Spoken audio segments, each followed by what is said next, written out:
弟兄姊妹平安，今天是2023年1月16号。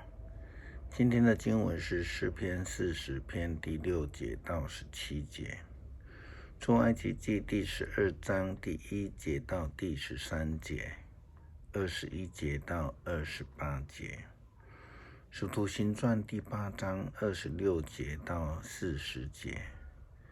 今天要跟大家分享的主题是遮盖。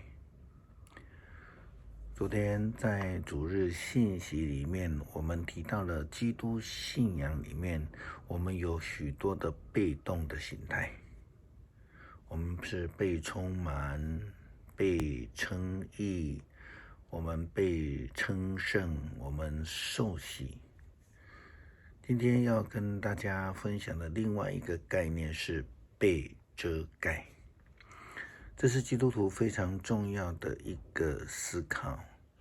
基督徒在信仰上的被动而非主动，这种主从地位的颠倒一定会导致信仰的偏颇。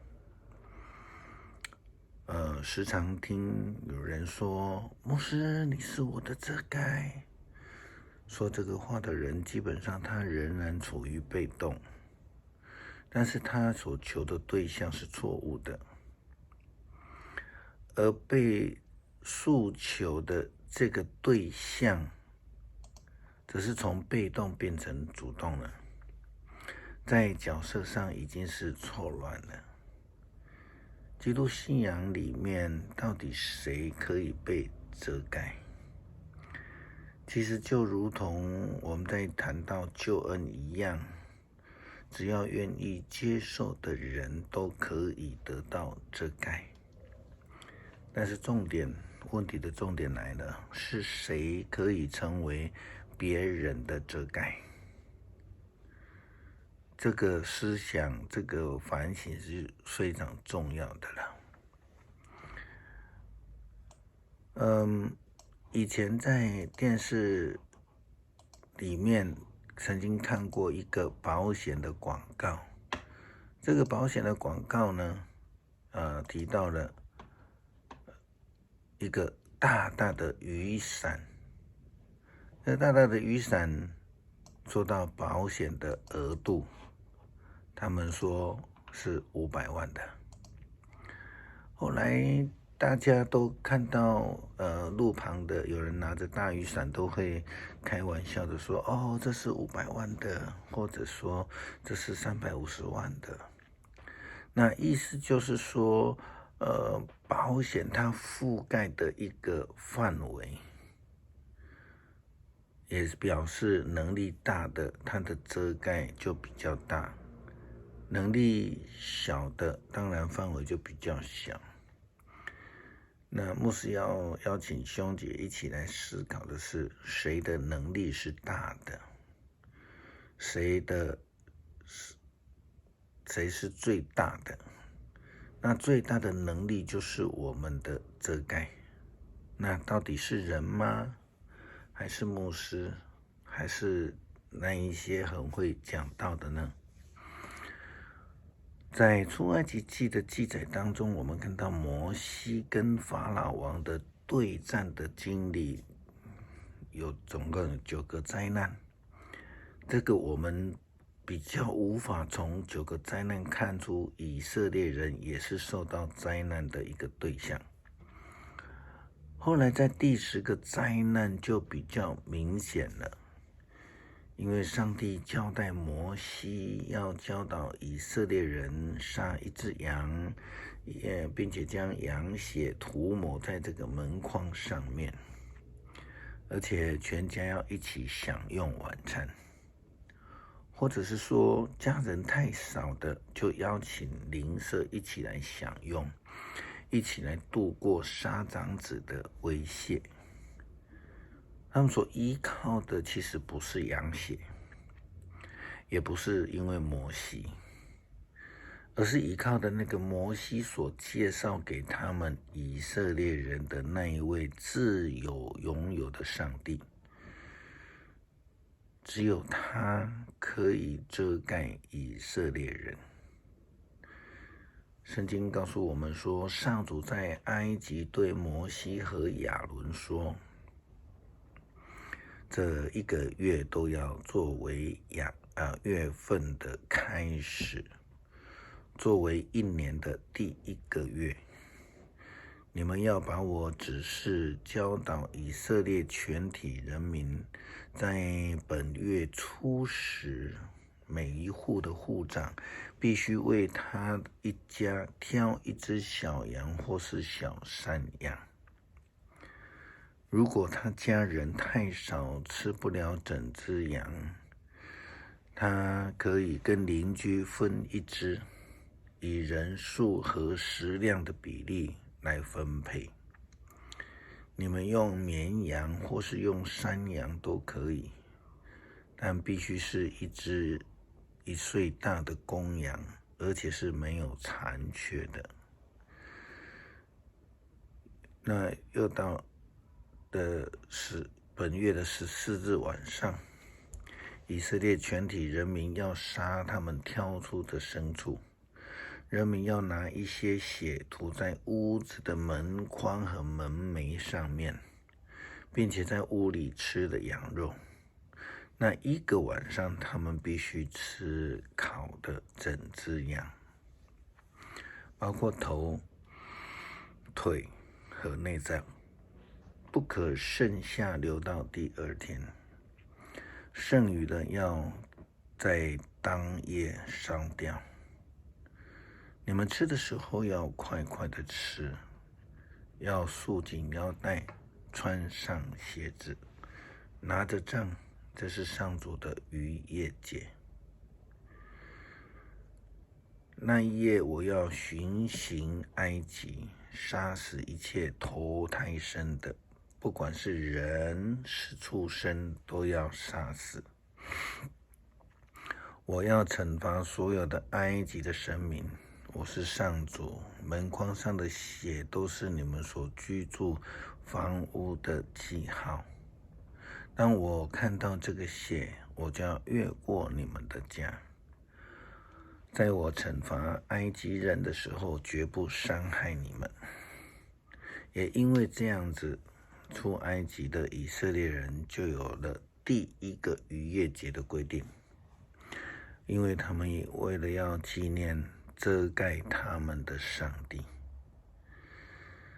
圣经21节这样说：摩西召集所有以色列人的领袖，告诉他们，你们每家要选一只小羊，把它宰了，好庆祝逾越节。要拿一把牛膝草，浇盆里的血，涂在门框和门楣上，一直到第二天早晨，无论谁都不准出门。当上主巡行埃及杀埃及人的时候，他看见门楣和门框上的血，就必逾越那门，不让执行毁灭的天使进入你们的家杀你们。你们和你们的子孙就必须永远遵守这些条例。当你们进入上主所应许之地，你们要遵守节期的礼仪。倘若你们的孩子问你们，这个礼仪有什么意义？你要回答说，这是献给上主逾越节的圣祭，因为他在埃及逾越了以色列人的家，他杀了埃及人，却保留了我们的生命。不但如此，以色列人在出埃及在旷野行走的40年当中，白天有上帝的云柱，夜晚有上帝的火柱带领保护他们。上帝以他的全能来成为旷野当中以色列人的遮盖，保守他们。耶稣基督的门徒腓力受到天使的感动以及呼召，就从耶路撒冷前往加撒的路上去。那途中遇见了一位伊索比亚的太监。这位太监其实他是到耶路撒冷去敬拜上帝回来的，并且他正在阅读以赛亚书。圣灵感动腓利去靠近去听。腓利听到这位太监他所阅读的以赛亚书，那就问他说：“你所读的，你懂吗？”这是记载在《使徒行传》第8章的经文记载这一段的对话。腓利跑过去，听见太监正在诵读先知以赛亚书，就问他：“你所读的，你明白吗？”他回答：“除非有人开导，我怎么能明白呢？”于是他邀请腓利上车，跟他坐在一起。他所朗诵的那一段经文是：他像一只被牵去屠宰的羊，像一只在剪毛人手下的羔羊，默默无声。同样，他也一言不发。他忍受耻辱，没有人替他主持公道，也没有人能够指出他的世系，因为他在世上的生命已经到了尽头。太监问腓利：“请指教我，先知这一段话是指着谁说的？是指的他自己呢，还是指的别人？”腓利就开口，从这一段经文开始向他解释关于耶稣基督的福音。他们经过一个地方，路旁有水。太监说：“这里有水，我不就可以在这里接受洗礼了吗？”太监就吩咐了停车，胜利跟他一同下水，为他施洗。他们就从水里上来的时候，主的灵把腓利带走，太监就再也看不见他。他日月赶路，满心快乐。后来有人在亚索都遇见腓利，他走遍那一带地方，在各村乡镇宣讲福音，直到他来到凯撒利亚。上帝同时透过腓利作为太监的遮盖，也成了腓利的遮盖，让他们都蒙福了。这也是今日我们要呼召的，让我们自己成为上帝遮盖权柄的工作。记得我们都需要被遮盖，我们没有权柄成为别人的遮盖。有一首美国的乡村福音诗歌，它的歌词是这样写到的：Yes, God is in the shadows. He is everywhere I go. 是的，上帝是在阴影当中，我去的每一个地方，他都在。诗篇40篇6到17节，篇幅比较长，请我们大家一起来念。我们一起祷告，恳求上帝纪念我们的软弱，透过你大能的保守与遮盖，赐给我们平安。祷告，奉主耶稣基督圣名，阿们。